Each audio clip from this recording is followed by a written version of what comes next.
I prefer sweet over savory. I absolutely love desserts. I love any kind of sweet food that you give me, although it really depends on the flavor palette, of course. Desserts for me could be anywhere between ice cream and pastries and cake. Oh my gosh, it's been such a long time since I've last had a good cake.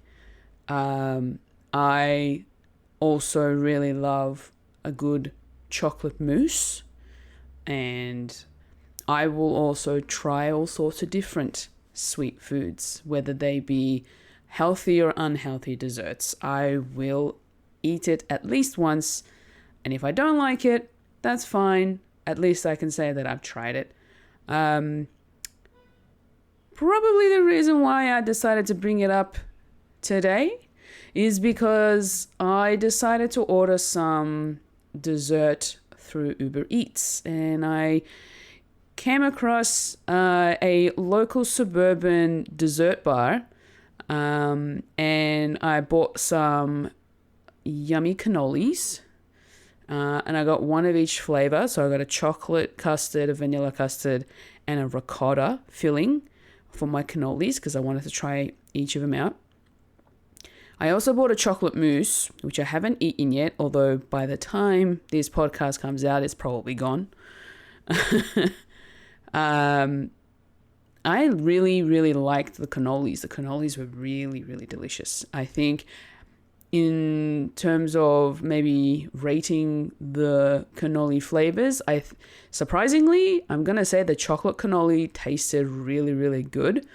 The chocolate custard was nice and smooth. It wasn't too rich. It wasn't too chocolatey. It was actually a really good balance. And then the ricotta and the vanilla custard cannolis were actually really tasty as well, sort of equal second. And the outer shell was nice and crispy. So it held its form and its shape, and its flavor between the actual dessert bar and being delivered to me. And that's probably the main reason why I really wanted to talk about desserts today, is because I just had some, and I have, you know that feeling you get when you have something sweet and it just makes you feel good, like mentally and emotionally, it makes you feel good. And you just have this like burst of endorphins come through. And that's probably why I love dessert so much, because it always makes me feel happy. And sweet, and that's why I've got such a big sweet tooth. Originally, back in the day when I was probably in my teenagehood, I absolutely smashed through so many chocolate bars. I'd say Twix was my favorite chocolate bar in high school.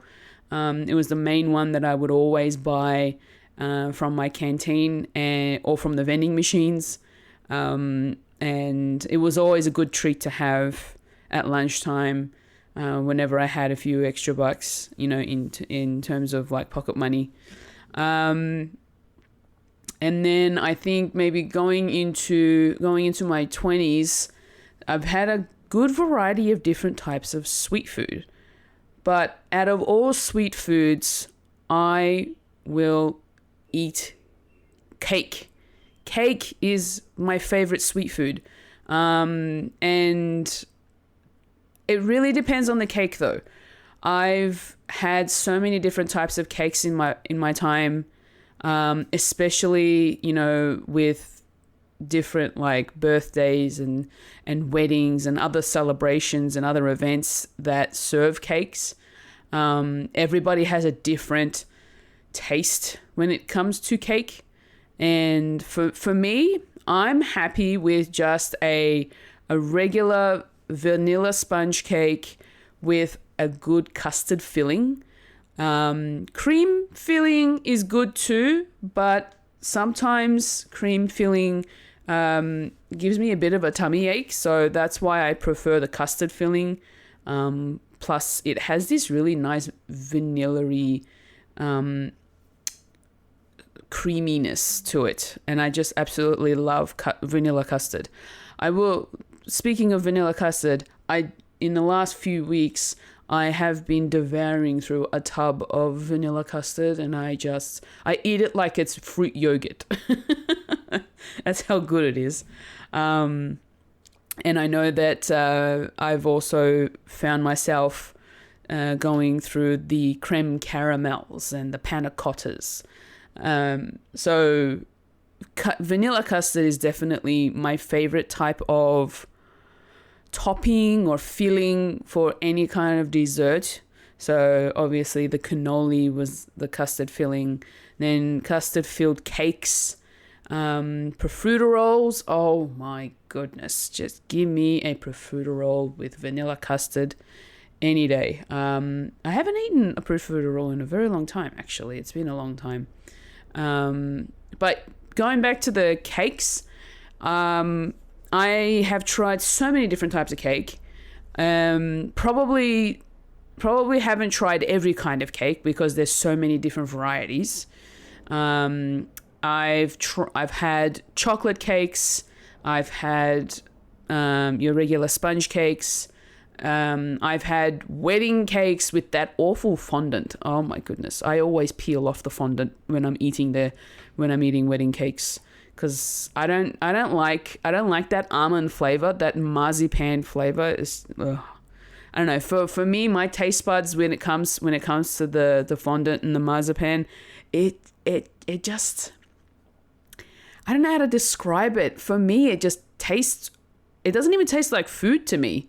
It has a really weird texture when I eat something like that, and I don't know, like my brain just can't decipher what to call it. So that's why I don't really like fondant or marzipan. I mean, I love seeing the fondant on the cake with the way it looks aesthetically.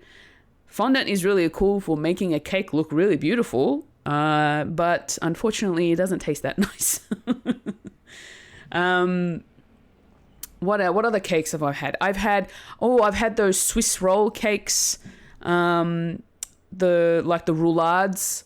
I love roulades. Oh my goodness. There is a bakery that sells different flavored roulades based on Asian flavors, like black sesame seed or pandan, taro, green matcha. So I've had like those different flavored Swiss roll cakes, and they're so good. And the way and the filling that they use, it's not a custard, it's a cream filling in these particular cakes. But it actually isn't too rich, so it doesn't cut through you, and it actually tastes really nice. And I absolutely love it. So I've tried all of their flavors except for maybe one or two, and they've got quite a few different flavors of those the Swiss roll cakes. I have to try them. I need to try them all.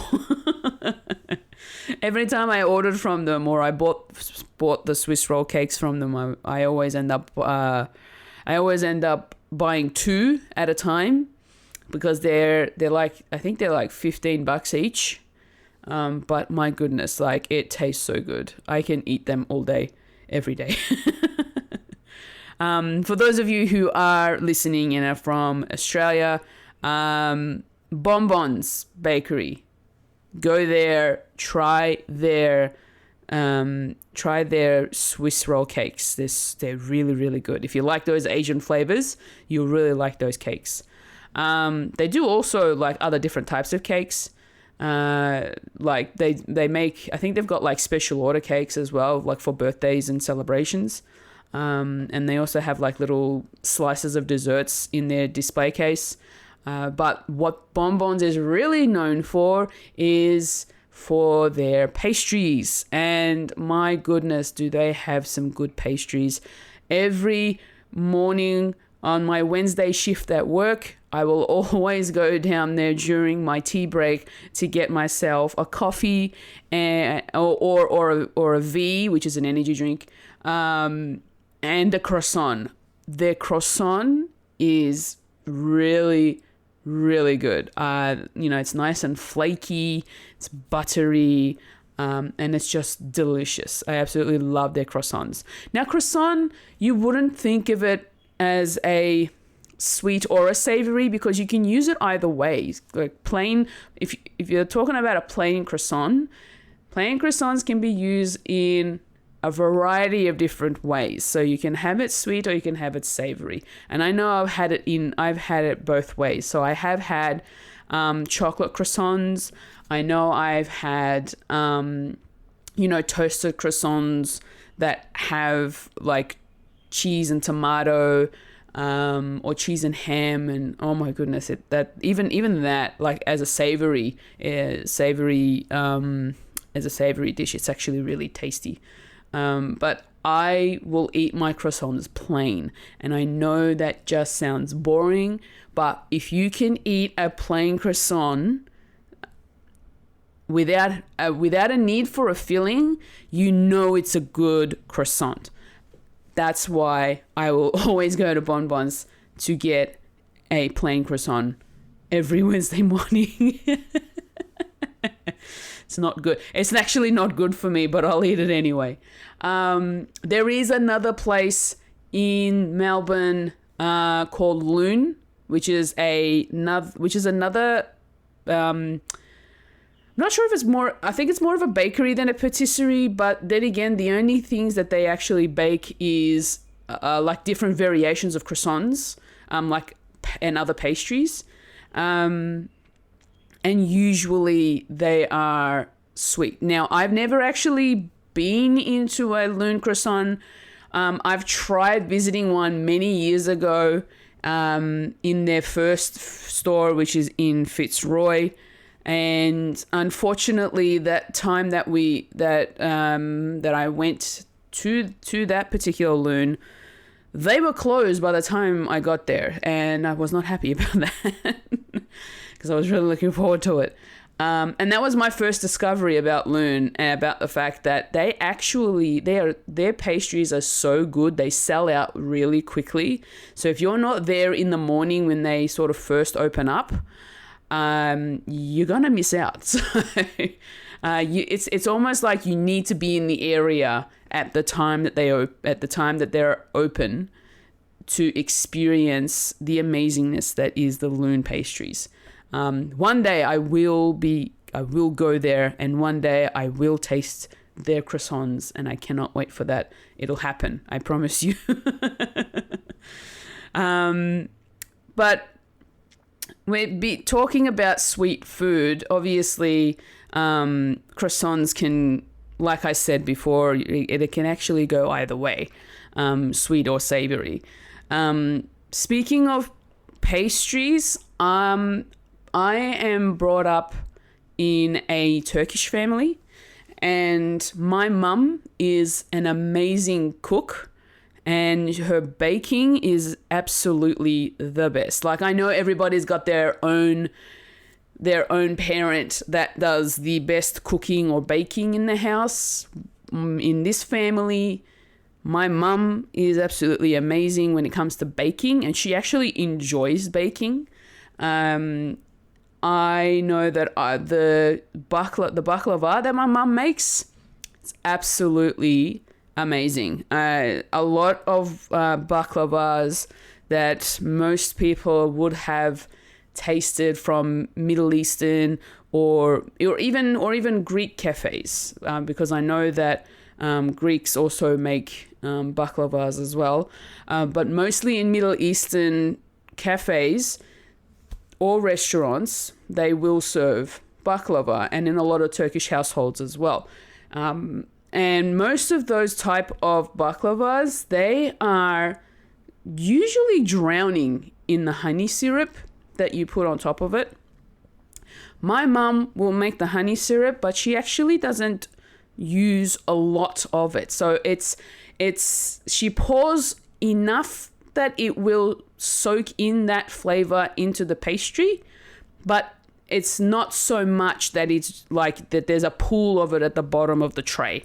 So it's actually sort of a really nice balance. And that for me is really, really good because I want to have a nice crispy baklava slice. I don't want something that's soggy at the bottom. So, and my mum instead of using pistachios, my mum will use walnuts or a mixture of pistachios and walnuts. And my goodness, it still just tastes so good. Man, and it's so easy to make. Like, baklava is very simple to make. It's literally just phyllo pastry. Just lay it up phyllo pastry with I think it's like I'm pretty sure it's a butter or an egg wash that you sort of spread between each layer. And so each time you put a layer down, you brush on the egg wash, and then you put each layer, and then you just keep going until you get the thickness of probably about maybe an inch in terms of thickness. Then, I think at certain points, I think there's like one or two of those layers will have the nut filling. I know that in the past, my mum has made baklava without nuts, but she's actually made it with vanilla custard. Like, she's layered it with custard, and holy crap. The things my mum comes up with when it comes to baking, especially when they're sweet, she knows that she can trust my taste buds if something's good or not. And she made vanilla custard baklava, and that blew my mind. I couldn't believe the way that it actually came out. It was so good. So my mum is an absolute master at her craft of baking. And whenever she is baking, I'm always hovering around the kitchen. It is like I'm like this little fly on the wall watching her do the baking. And I know that she's tried to teach me how to make some of the stuff that she's made in the past. She's also been writing down her own recipes in like journals, so that in the future she could then pass it down to me and my sister, so that we can use those recipes in our future cooking and baking, which is going to be amazing. But I feel like for me, if I'm going to be reading the recipe, I need to know how it's going to go. Most of the time, my mum will write down the recipes in Turkish, which I'll understand, which is totally fine. There are probably going to be times where I'm going to be looking at this recipe thinking, what does that mean again? So I'll have to look it up. But essentially, I'm more of a practical learner rather than learning from theory. So with me, when it comes to recipes, like when I'm reading recipes, even ones that I find on the internet, sometimes I'll read it through and I'll go step by step and I'll do it exactly to the recipe. And sometimes it'll work out, sometimes it won't. And then I'm always confused as to why it doesn't. And my mum will turn around and tell me, you don't always have to go by the recipe. You know that, right? You can improvise a little bit. If there's a certain ingredient you don't have, you can switch it over with something else if you have to, and just sort of work out the measurements from there. So I think if I'm going to be learning my mum's recipes, I need her to teach me. Going back to other sweet foods, I did mention loving custard. I love custard so much. Like plain vanilla custard. If you have a really nice, smooth and creamy vanilla custard, man, that is, it's gold. It is absolute gold. I love that stuff. I will, like the things that I've said, I've had vanilla custard in baklava. I've had vanilla custard in other cakes, in cannolis, profiteroles. Well, actually, I don't know. Is profiteroles traditionally cream? No, I'm pretty sure it's custard. Anywho, I've had donuts filled with custard. I've had custard just in in a bowl on its own. Here's what I use. Here's another use for custard. With the Christmas puddings, the ones that you boil or steam for Christmas time, a lot of people traditionally would top it with whipped cream or dollop cream. I prefer custard on top of the pudding, the Christmas pudding. It actually tastes a lot nicer. Plus, it helps balance out the amount of spices that are in that pudding. And because I only ever have that pudding once a year, it's actually something I really look forward to, because my family doesn't traditionally celebrate Christmas. So I go to a friend's family's Christmas and we always have a lot of fun. But the main reason for us being there, well, of course, the main reason is just to be there with everybody and have fun, and because it's a family thing. For me personally, no offense to them, but I'm pretty sure this is also a compliment to them, I look forward to the food that's being served at Christmas because I'm no longer, I can't say that I'm the outsider anymore, because I've gone to so many of their Christmas lunches that I've basically become part of their family. So they always invite me to their Christmas celebrations.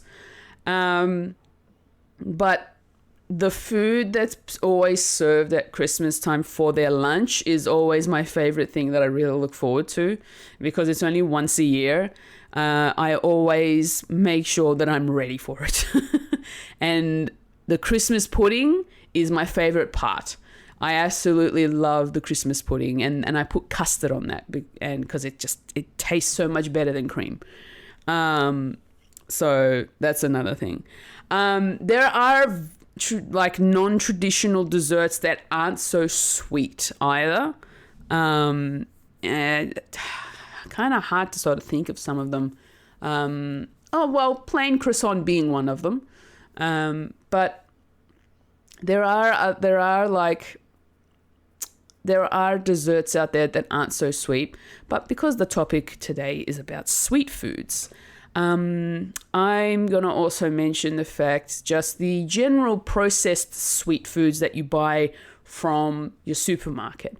I don't eat as much chocolate as I used to, which I'm surprised with. I didn't think that chocolate would be something that I wouldn't want to eat as often as I used to. But I suppose,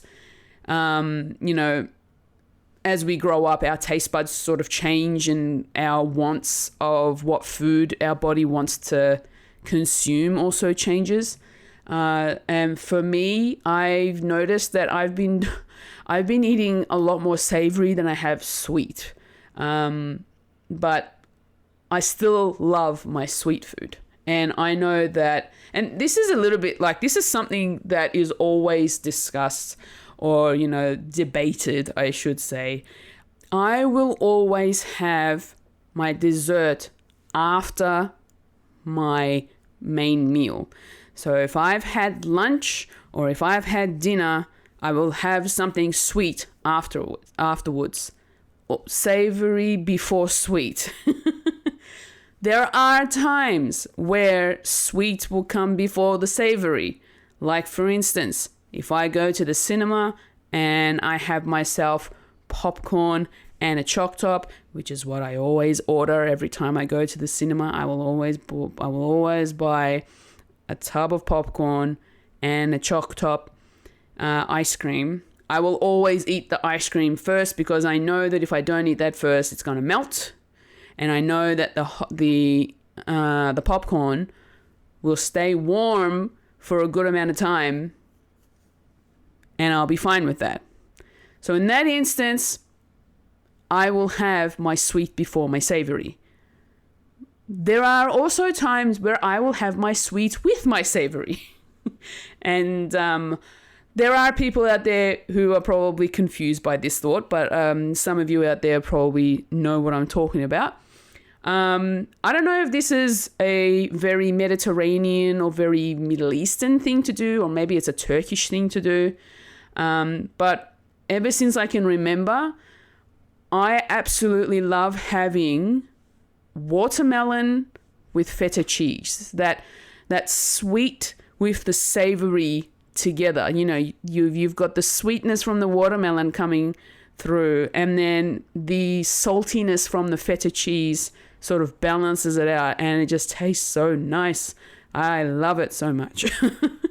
And I will usually have that in the summertime, and especially more so around the sort of like breakfast time is always the time that watermelon and cheese would be consumed.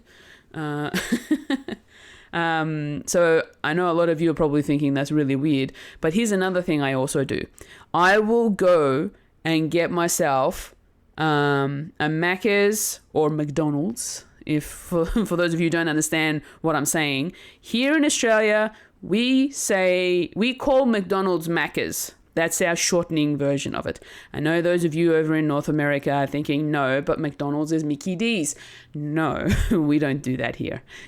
Here in Australia, they're called Macca's. So I will go to Macca's and I will get a sundae. So either a chocolate sundae or a plain sundae, so no sauce at all. And I'll get myself some French fries, some chips, and I will dip my chips in the ice cream, in that soft serve ice cream. And my goodness, that salt with the sweet, the creamy sweet with the hot salt, yum. Absolutely delicious. That I will never go past that. If I want something quick and easy, that's what I'll do. I'll go to Macca's and I'll grab myself a sundae with some chips and I'm done. I'm good. What other versions of sweet foods do I like that I haven't touched on yet? Mum will make some really good puddings. I know that growing up, I never used to like rice pudding. So rice pudding is a very, very traditional Middle Eastern dessert. And it's not really flavored. It's more of we'll say it's a vanilla flavor. It's a very plain flavor, and it's topped up with some cinnamon. So that's how rice pudding in Turkey is served. And I never used to actually like that rice pudding. I never used to. Nowadays, if Mum will make the rice pudding, I'll actually, I'll enjoy it a little bit. It's actually not too bad. So I know that there have been foods in the past that I never used to like that I now really enjoy. And rice pudding was one of them. I never thought I would actually enjoy rice pudding as much as I do now. So on a rare occasion that Mum makes rice pudding, I'll have some, and especially because she serves them up in the smaller bowls. So the way that she sets them, she'll set them in small glass bowls, like dessert sized bowls, and she'll put them in the fridge to set. And so it's a nice size. It's a nice portion. It's not too much. There's another sweet that Mum makes that also requires being set in the fridge. And it's called ashure. And it's essentially I don't know how to really explain it, but it's essentially got rice. I'm pretty sure it's got raisins in it or currants.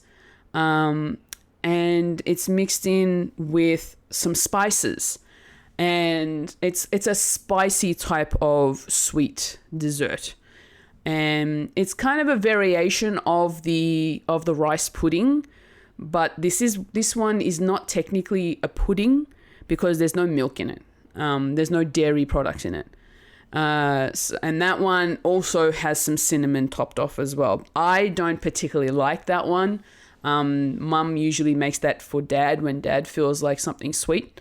And so that is probably one thing I don't like and that I won't eat in terms of sweetness.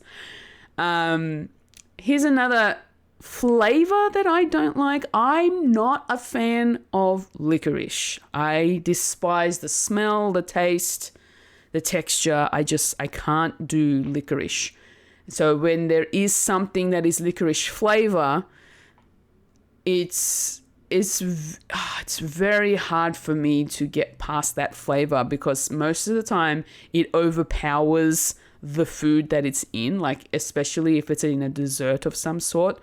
I know that with spices, aniseed has that licorice sort of flavor to it as a spice.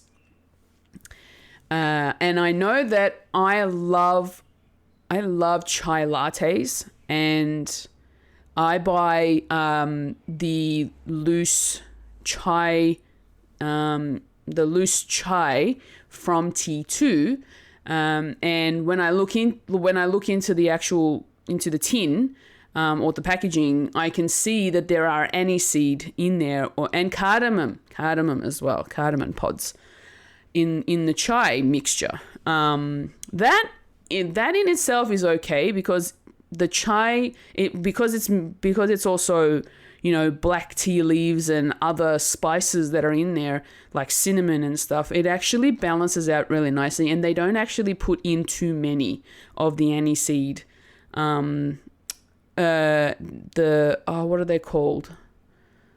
The cardamom pods and the oh my goodness, I am blanking on the name. It's like a star-shaped spice.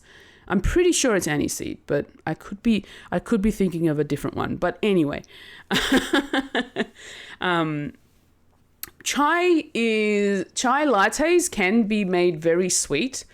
If you get the vanilla chai, I love the spice chai. Spice chai is my favorite. So definitely a big fan of the spice chais. If we're talking in terms of hot beverages, or cold beverages even, big fan of hot chocolates. I really like a good hot chocolate. I've tried many different variations of hot chocolate. I've had the Lindt hot chocolate, where it's actually just shavings of Lindt chocolate that you mix into hot milk. And my goodness, is that really nice and rich and tasty. I've also had the cheap hot chocolate powder that you use in hot chocolates from when you buy them from the supermarket. And I've also tried many other, like, people who have independently made their own hot chocolate powders that are vegan friendly, and they actually taste really good. And they've had like different sort of flavor profiles, where some of them will be, milk chocolate or dark chocolate. There'll be, flavor profiles there'll be hot chocolates with some spice to it, like chili. I don't know how I fare with chili and chocolate. I've had chili and chocolate once. This was many years ago.